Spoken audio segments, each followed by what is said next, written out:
ইউরোপে খুবই বিখ্যাত একটা প্রবাদ বাক্য আছে, ঈশ্বর পৃথিবী তৈরি করেছেন আর ডাচরা নেদারল্যান্ডস। আজ নেদারল্যান্ডে সবথেকে বড় এবং পৃথিবীর অন্যতম ব্যস্ত এয়ারপোর্ট স্কিপহোল প্রকৃতির নিয়মকে রীতিমতো বুড়ো আঙুল দেখিয়ে সমুদ্রপৃষ্ঠ থেকে প্রায় 4 মিটার নিচে দাঁড়িয়ে আছে। আর শুধুমাত্র এই এয়ারপোর্ট নয়, গোটা নেদারল্যান্ডের 3 ভাগের 1 ভাগ এলাকায় সমুদ্রপৃষ্ঠ থেকে নিচে অবস্থিত। বলা হয় যদি আজ এই দেশের পাম্প মেশিনগুলো মাত্র কয়েক দিনের জন্য বন্ধ হয়ে যায়, তাহলে পুরো দেশটা আবারও সমুদ্রের পেটে চলে যাবে। এমনকি প্রকৃতির নিয়ম অনুযায়ী এই দেশটার মানচিত্রে থাকার কথাই নয়। কিন্তু তারপরেও এই দেশে আজ বসবাস করছে প্রায় 1,80,00,000 মানুষ। আর নেদারল্যান্ডস পৃথিবীর অন্যতম ধনী ও সুখী দেশগুলোর মধ্যে একটি। কিন্তু এখন প্রশ্ন হলো, ডাচরা এই অসম্ভবকে কিভাবে সম্ভব করলো? কিভাবে তারা সমুদ্র থেকে জমি কেড়ে নিয়ে একটা গোটা দেশ তৈরি করেছে? আর সব থেকে অবাক করার বিষয় হচ্ছে, হাজার হাজার বছর যুদ্ধ করে যে জমি ডাচরা তৈরি করেছিল, সেই জমি আজ তারা নিজেরাই সমুদ্রকে ফিরিয়ে দিচ্ছে। কিন্তু কেন? এসবের পেছনের আসল গল্পটা কি? তো নমস্কার, আমি রয়েছি মিঠুন আর আপনি দেখছেন রোমাঞ্চপিডিয়া। আজকের এই ভিডিওতে আমি নেদারল্যান্ডসের টিকে থাকার লড়াইয়ের এক অবিশ্বাস্য কাহিনী বলবো। তাই ভিডিওটা কোথাও স্কিপ না করে একেবারে শেষ পর্যন্ত দেখুন। আর আপনি যদি চ্যানেলে নতুন হয়ে থাকেন, অবশ্যই সাবস্ক্রাইব করে দিন। আমরা খুব তাড়াতাড়ি 3 মিলিয়ন সাবস্ক্রাইবারের গণ্ডি পার করতে চলেছি। প্রথমে দেখে নেওয়া যাক নেদারল্যান্ডের লোকেশনটা ঠিক কোথায় রয়েছে। এটা হলো আমাদের ভারত। আর ভারত থেকে আপনি যদি পশ্চিমে যান, তাহলে ইউরোপের উত্তর দিকে ব্রিটেনের পাশে আপনি নেদারল্যান্ড দেশটিকে দেখতে পাবেন। এবার ডাচরা কিভাবে নেদারল্যান্ড তৈরি করেছিল সেটা বুঝতে গেলে আমাদেরকে ইতিহাসে কয়েক হাজার বছর পিছিয়ে যেতে হবে। এই নেদারল্যান্ডস কথাটির আক্ষরিক অর্থই হলো নিম্নভূমি। আর বাস্তবেও এটা ছিল ইউরোপের সব বড় বড় নদী, যেমন রাইন, মেউস, এই নদীগুলোর একটা বিশাল ডেল্টা বা বদ্বীপ অঞ্চল। হাজার হাজার বছর ধরে এই নদীগুলো পাহাড় পর্বত থেকে কাদা, পলি আর বালি বয়ে এনে উত্তর সাগরের মোহনায় জমা করেছিল। এর ফলে কি হয়েছিল জানেন? একটা বিশাল বড় ভেজা স্পঞ্জের মতো জলাভূমি তৈরি হয়েছিল। জোয়ারের সময় সমুদ্রের নোনা জল এসে সব কিছু ভাসিয়ে নিয়ে যেত। আবার ভাটার সময় কাদা আর ছোট ছোট খাল জেগে উঠত। এক কথায় পুরো এলাকাটা মানুষের বসবাসের জন্য খুবই খারাপ এবং বিপজ্জনক একটা জায়গা ছিল। আজ থেকে 2000 বছর আগে যখন রোমান সাম্রাজ্যের সৈন্যরা এই এলাকায় পা রাখে, তারা এখানকার আদিবাসীদের দেখে রীতিমতো অবাক হয়ে গিয়েছিল। রোমান ঐতিহাসিক প্লিনি দ্য এল্ডার তার ডায়েরিতে লিখেছিলেন, এখানকার মানুষগুলো বড়ই দুর্ভাগা। সমুদ্রের জোয়ারের সময় এদের দেখে মনে হয় এরা যেন নৌকায় ভেসে আছে, আর ভাটার সময় মনে হয় এরা কোনো জাহাজ ডুবির শিকার হয়েছে। কিন্তু ডাচরা দমে যাওয়ার পাত্র ছিল না। তাদের কাছে বন্যা ঠেকানোর মতো প্রযুক্তি বা ক্ষমতা কোনোটাই ছিল না, কিন্তু তাদের কাছে ছিল তুখোড় বুদ্ধি। তারা প্রকৃতির সাথে সরাসরি ফাইট না করে নিজেদের ঘর বাড়িগুলোকেও জলের উপরে বানানোর সিদ্ধান্ত নিয়েছিল। প্রশ্ন হচ্ছে কিভাবে? আসলে এই সময় গ্রামের বাচ্চা থেকে বুড়ো সবাই মিলে দিন রাত এক করে মাটি কেটে কাদা দিয়ে উঁচু উঁচু মাটির টিলা তৈরি করেছিল। ডাচ ভাষায় এই টিলাগুলোকে বলা হতো টারপা। আর এই টারপা বা কৃত্রিম টিলাগুলোর ওপরেই তারা নিজেদের ঘর আর খামার তৈরি করত। এরপর যখনই এখানে বন্যা হতো, পুরো এলাকা জলের নিচে তলিয়ে গেলেও তাদের বাড়িগুলো দ্বীপের মতো ভেসে থাকত। আর জানলে অবাক হবেন, সেই 2000 বছর পুরনো টারপাগুলো আজও আপনি নেদারল্যান্ডসে গেলে দেখতে পাবেন। আবার এই টারপার মাধ্যমে শুরু হয়েছিল ডাচদের সাথে সমুদ্রের যুদ্ধ, যা আজ 2000 বছর পরেও একইভাবে চলছে। এবার প্রশ্ন হচ্ছে, ডাচরা কবে থেকে এই টিলা ছেড়ে সমভূমিতে বসবাস শুরু করেছে?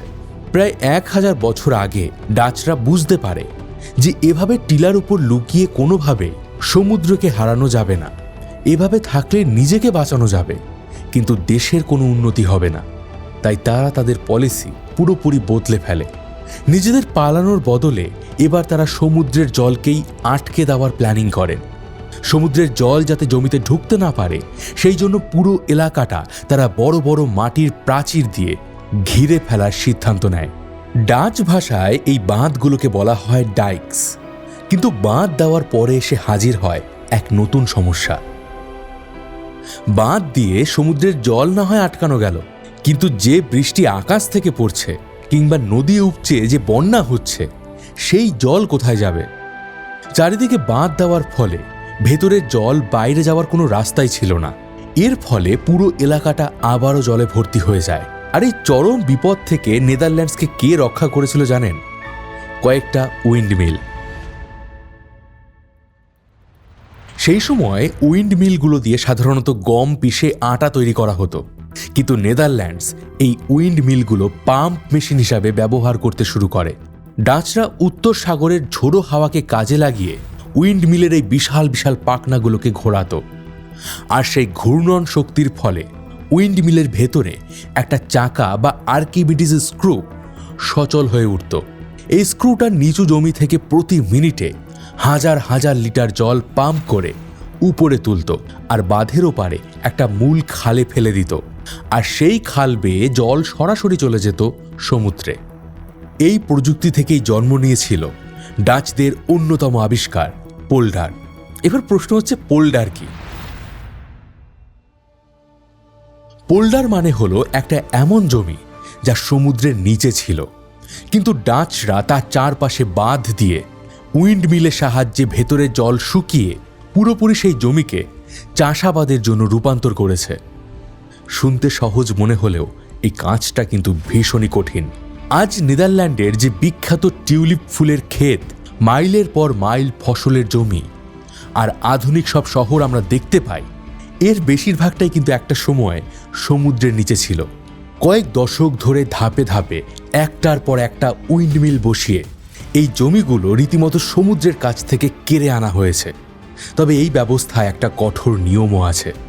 এই পাম্পগুলোকে সব সময় চালিয়ে রাখতে হবে, মানে চিরকাল। এখানে কোনো ছুটি নেই, কোনো উৎসব নেই। পাম্প বন্ধ মানে নেদারল্যান্ড শেষ। তবে সমুদ্রের সাথে এই হাজার বছরের অবিরাম লড়াই ডাচদের নতুন জমি শুধু দেয়নি, বরং দিয়েছে তাদের জাতীয় চরিত্র। আর দেশ চালানোর পুরো সিস্টেমটাই এখানে বদলে গেছে। আর এই নেদারল্যান্ডসেই জন্ম নিয়েছিল পৃথিবীর এক প্রাচীন এবং অসাধারণ গণতান্ত্রিক ব্যবস্থা। একবার ঠান্ডা মাথায় ভেবে দেখুন, ধরুন একটা বড় বাঁধের পেছনে 100টা পরিবার রয়েছে, তাদের জায়গা জমি রয়েছে। এবার ওই 100টা পরিবারের 99টা পরিবার দিন রাত রক্ত জল করে বাঁধের দেখাশোনা করছে, অথচ একজন মানুষ সে নিজের অংশের বাঁধটাকে অবহেলা করছে, তার দেখভাল করছে না। তাহলে কি হবে? ওই একটা ছোট্ট ফাটল দিয়ে সমুদ্রের জল ঢুকে ওই বাকি 99 জন মানুষের পরিশ্রমকে জলে ভাসিয়ে দেবে, আর সবাই একসাথে ডুবে মারা যাবে। এই কঠিন বাস্তবতাই ডাচদের একটা শিক্ষা দিয়েছিল। তারা বুঝেছিল এখানে বাঁচতে হলে সবাইকে একজোট হয়ে কাজ করতে হবে, না হলে সবাই একসঙ্গে ডুববে। আর এই তাগিদ থেকেই ডাচরা নিজেদের সমস্ত ব্যক্তিগত ঝামেলা, জাতপাত, অহংকার এই সমস্ত কিছু ভুলে একসাথে থাকতে বাধ্য হয়েছিল। ইভেন এই সময় তারা ওয়াটার কাউন্সিলও গঠন করেছিল। আর জানলে অবাক হবেন, এই কাউন্সিলগুলো কিন্তু আজকের আধুনিক নেদারল্যান্ডস তৈরি হওয়ার বহু আগে থেকেই সেখানে রয়েছে।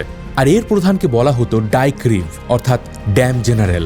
কাউন্সিলের কাজ হলো বাঁধগুলোকে নিয়মিত পরীক্ষা করা, রক্ষণাবেক্ষণের জন্য সবার কাছ থেকে কর আদায় করা, এবং সমাজের যে কোনো স্তরের মানুষ, তা সে একজন সাধারণ খেটে খাওয়া চাষি হোক বা দেশের সব থেকে প্রভাবশালী জমিদার, সবাইকে বাঁধের কাজে অংশ নিতে হবে। আর সবচেয়ে মজার বিষয় হচ্ছে, আজ এই অতি আধুনিক যুগে এসেও নেদারল্যান্ডসে কিন্তু এই প্রথা সমানভাবে টিকে আছে। দেশের সংসদ বা মন্ত্রী নির্বাচনের পাশাপাশি ডাচ সিটিজেনরা খুবই গুরুত্ব দিয়ে তাদের জল পরিষদের নির্বাচনে ভোট দেয় এবং তাদের নিজস্ব ড্যাম ম্যানেজারদের বেছে নেয়। আর এভাবেই কোনো রকম গোঁড়ামি না দেখে যে কোনো সমস্যার একটা প্র্যাকটিক্যাল সমাধান বের করা নেদারল্যান্ডসের মানুষদের সবথেকে ভালো একটা চারিত্রিক গুণ। শতাব্দীর পর শতাব্দী ধরে ডাচরা এই প্রযুক্তি দিয়েই সমুদ্রকে আটকে রেখেছে। কিন্তু সমুদ্র হয়তো ভেতরে ভেতরে একটা ভীষণই বড় প্রতিশোধের আগুন পুষে রেখেছিল। সময়টা 31শে জানুয়ারি 1953। নেদারল্যান্ডসের মানুষ তখনও জানত না যে তাদের ইতিহাসের সবথেকে অভিশপ্ত এবং কালো রাতটা একটু একটু করে এগিয়ে আসছে। সেদিন উত্তর সাগরে একটা নির্দিষ্ট পয়েন্টে ভয়ঙ্কর সামুদ্রিক ঝড় আর তীব্র জোয়ারের মিলন ঘটেছিল। এই ঝড়ের গতিবেগ এতটাই বেশি ছিল যে সমুদ্রের ঢেউগুলো সাধারণ স্তরের চেয়েও কয়েক মিটার উঁচুতে সরাসরি উপকূলে আঘাত করে। দুর্ভাগ্যবশত সে সময় দ্বিতীয় বিশ্বযুদ্ধের ধকল এবং দীর্ঘদিনের আর্থিক অভাবে নেদারল্যান্ডসের দক্ষিণ পশ্চিম অঞ্চলের বাঁধগুলো একটু দুর্বল হয়ে পড়েছিল। 1 ফেব্রুয়ারি গভীর রাতে যখন দেশের বেশিরভাগ মানুষ গভীর ঘুমে আচ্ছন্ন, তখনই ডাচদের এই গর্বের বাঁধগুলো তাসের ঘরের মতো ভেঙে পড়ে। লক্ষ লক্ষ গ্যালন নোনা জল হু হু করে গ্রামগুলোতে ঢুকে পড়ে। কোথাও কোনো সতর্কবার্তা ছিল না, কোনো সাইরেন ছিল না। মানুষ যখন ঘুম থেকে ওঠে তখন চারিদিক জলে ডুবে গেছে। এই বিশাল বন্যার ফলে পুরো এলাকার টেলিফোন লাইন কেটে যায়, বিদ্যুৎ পরিষেবা বন্ধ হয়ে যায়। এই দিন রাতের বেলা রেডিও স্টেশনগুলো বন্ধ ছিল, ফলে দেশের এক প্রান্তের মানুষ জানতই না যে অপর প্রান্তে কি হচ্ছে। কিছু মানুষ নিজেদের জীবন বাঁচানোর জন্য পরিবার নিয়ে ঘরের ছাদে টিনের চালে আশ্রয় নিয়েছিল। পুরনো ইটের বাড়িগুলো বেশিরভাগই সমুদ্রের বিশাল ঢেউয়ে ভেঙে চুরে তছনছ হয়ে যায়। একের পর এক বাড়ির ভেতরে শয়ে শয়ে মানুষ আচমকাই জলের নিচে তলিয়ে যায়। মাত্র কয়েক ঘন্টার মধ্যেই এই ভয়ঙ্কর দুর্যোগে প্রায় 1836 জন মানুষ প্রাণ হারান। লক্ষ লক্ষ গবাদি পশু মারা যায়। প্রায় 2 লক্ষ মানুষ রাতারাতি ঘর ছাড়া হয়ে পড়েন। এটা ছিল নেদারল্যান্ডের ইতিহাসের এক অন্যতম ট্র্যাজেডি। তবে এত খারাপের মাঝেও সেদিন মানব ইতিহাসের বীরত্বের এক অসাধারণ গল্পগাথা হয়েছিল।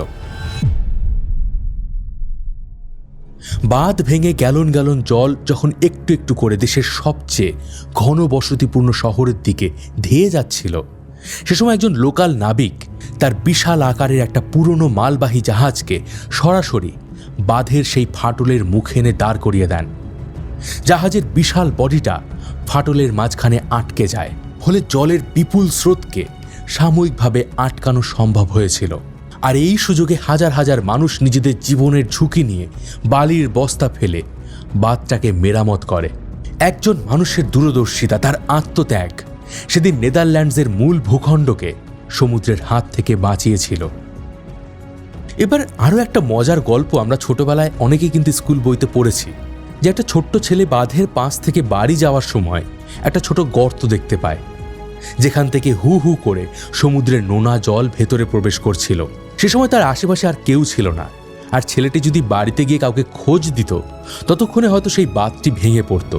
তখন সেই ছোট্ট ছেলেটি নিজের হাত সেই বাঁধের গর্তে ঢুকিয়ে সারা রাত বসেছিল, আর এভাবেই সে তার গ্রামকে, তার শহরকে রক্ষা করেছিল। তবে শুনতে রোমাঞ্চকর মনে হলেও এই গল্পটা কিন্তু সত্যি নয়। ইতিহাসে এমন কোনো ঘটনার অস্তিত্ব নেই। এটা আসলে 19 শতকে ম্যারি ম্যাপস ডজ নামের একজন আমেরিকান লেখিকার হ্যান্স ব্রিঙ্কার উপন্যাসের সম্পূর্ণ কাল্পনিক একটা ঘটনা। ডাচরা নিজেরাই কোনোদিন এই গল্প শোনেনি, কিন্তু পরে হাজার হাজার আমেরিকান এবং ইউরোপীয় ট্যুরিস্টরা যখন নেদারল্যান্ডসে যেত, তারা সেই বীর বাচ্চাটির মূর্তি দেখতে চাইত। তাই ডাচরা বলতে পারেন ব্যবসার খাতিরে হোক বা পর্যটকদের খুশি করতে দেশের বিভিন্ন জায়গায় একটা ছোট্ট বাচ্চার ব্রোঞ্জের মূর্তি বানায়। কিন্তু বাস্তব কথা হলো, একটা বাঁধের ফাটলকে হাত দিয়ে আটকানো কখনোই সম্ভব নয়। জলের চাপে 1 মিনিটের মধ্যেই সেই ফাটল আরও বড় হয়ে যায়। তাই নেদারল্যান্ডসের রিয়েল হিরো যদি কাউকে বলতে হয়, তারা হলো এখানকার শ্রমিকরা। কারণ এই শ্রমিকরাই ঝুঁকি নিয়ে বাঁধ মেরামত করে দেশটাকে রক্ষা করে। 1953 সালের সেই অভিশপ্ত বন্যার পর নেদারল্যান্ড সরকার একটা চরম সিদ্ধান্ত নেয়। তারা বুঝতে পেরেছিল যে এভাবে বারবার ভাঙা বাঁধ মেরামত করলে টিকে থাকা যাবে না। সমুদ্রকে যদি আটকাতে হয় তাহলে এমন কিছু করতে হবে যা পৃথিবী আগে কখনো দেখেনি। আর এই ভাবনা থেকেই জন্ম নেয় পৃথিবীর এক অন্যতম শ্রেষ্ঠ কিন্তু জটিল ইঞ্জিনিয়ারিং প্রজেক্ট, প্ল্যান ডেল্টা। এটা ছিল দেশের পুরো দক্ষিণ পশ্চিম অঞ্চলের নদী ও সমুদ্রের মোহনাগুলোকে বিশাল বিশাল বাঁধ, গেট আর ব্যারিয়ার দিয়ে সিল করে দেওয়ার একটা মহা পরিকল্পনা। American society of civil engineers পরবর্তীতে এই প্রজেক্টকে আধুনিক বিশ্বের 7ম আশ্চর্য হিসাবে স্বীকৃতি দিয়েছে। কিন্তু কেন জানেন? এবার বলছি সেটা। এই প্রজেক্টের প্রধান দুটো পার্ট ছিল। প্রথমটা হলো উস্টারশেল ডেক্রেন স্টর্ম সার্জ ব্যারিয়ার। এটা প্রায় 9 কিলোমিটার লম্বা এক বিশাল কংক্রিটের পিলার ওই স্টিলের গেটের চেইন। প্রথমে প্ল্যান ছিল যে নদীর মুখটা পুরোপুরি মাটি দিয়ে ভরাট করে শক্ত বাঁধ দিয়ে দেওয়া হবে, কিন্তু বাঁধ দিলে ওখানকার সামুদ্রিক পরিবেশ, মাছ এবং পাখিদের জীবন ধ্বংসের মুখে পড়বে। ডাচ পরিবেশবিদ এবং জেলেরা এর তীব্র প্রতিবাদ জানায়। তখন ডাচ সরকার অন্য আরেকটা প্রজেক্ট নিয়ে এগিয়ে আসে। তারা ঠিক করেন ওই জায়গায় একটা চলমান বাঁধ তৈরি করা হবে। এই বাঁধের সবচেয়ে ইন্টারেস্টিং পার্ট হচ্ছে এর বিশাল বিশাল স্টিলের গেটগুলো সাধারণ সময় উপরে তোলা থাকে, যাতে নদীর জল সমুদ্রে স্বাভাবিকভাবে যাতায়াত করতে পারে। এর ফলে ওখানকার শিল মাছ, ঝিনুকের পরিবেশ একদম নিরাপদে থাকবে। কিন্তু যখনই সমুদ্রে কোনো ঝড়ের পূর্বাভাস পাওয়া যাবে, বিশাল সব হাইড্রোলিক পাম্পের সাহায্যে এই গেটগুলোকে নিচে নামিয়ে পুরো সমুদ্রকে লক করে দেওয়া হবে। পরিবেশের কথা চিন্তা করে এত বড় একটা মেগা স্ট্রাকচার রিডিজাইন করার উদাহরণ পৃথিবীতে এটাই প্রথম। এই প্রজেক্টের দ্বিতীয় সিস্টেমটা হলো ম্যাসল্যান্ড রিং, যেটা ইউরোপের সবথেকে ব্যস্ত রটারডাম বন্দরকে পাহারা দেয়। যেহেতু এখান থেকে প্রতিদিন শয়ে শয়ে আন্তর্জাতিক মালবাহী জাহাজ পাস করে, তাই এখানে কোনো পার্মানেন্ট বাঁধ দেওয়া সম্ভব ছিল না। তাই ইঞ্জিনিয়াররা নদীর দুপাশে দুটো বিশাল ভাসমান স্টিলের গেট তৈরি করে দিয়েছিল, যার এক একটার আকার একটা আইফেল টাওয়ারের সমান। সাধারণ সময় এই গেটগুলো নদীর পাড়ে শুকনো ডকে আরাম করে বসে থাকে। যখনই দেশের মূল কম্পিউটার সিস্টেম আবহাওয়া বিশ্লেষণ করে দেখে যে সমুদ্রের জলের স্তর বিপজ্জনকভাবে বাড়ছে, তখন মানুষের কোনো রকম হস্তক্ষেপ ছাড়াই কম্পিউটার নিজেই এই দরজা দুটোকে জলের উপর ভাসিয়ে খালের মাঝখানে নিয়ে আসে। আর মুখোমুখি হয়ে এই দরজা দুটো যখন লক হয়ে যায়, তখন এগুলোর মধ্যে জল ঢুকিয়ে দেওয়া হয়। আর জলের চাপে তখন এটা সরাসরি নদীর তলায় বসে যায়। এর ফলে পুরো রটারডাম শহরকে সমুদ্র থেকে সিল করে দেওয়া হয়। আর ঝড় যখন শেষ হয়ে যায়, পরিস্থিতি স্বাভাবিক হয়ে যায়, তখন পাম্পের মাধ্যমে ওই ড্যামগুলোর ভেতর থেকে জল বের করে নেওয়া হয়।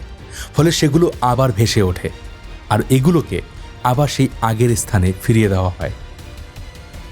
এই পুরো প্রসেসটা এতটাই ইন্টারেস্টিং যে এটা দেখার জন্য প্রতি বছর হাজার হাজার মানুষ রটারডামে ভিড় করে। এই বাঁধগুলো এতটাই পারফেক্টলি ডিজাইন করা হয়েছে যে 10,000 বছরে একবার আসতে পারে এমন মহাপ্রলয়কেও তারা রুখে দিতে পারবে। এখন হয়তো আপনি ভাবতে পারেন, যাক, গল্পের তাহলে হ্যাপি এন্ডিং হচ্ছে। কিন্তু না, গত কয়েক দশকে ডাচরা এমন এক সিদ্ধান্ত নিয়েছে যা পুরো পৃথিবীর বিজ্ঞানীদের চমকে দিয়েছে।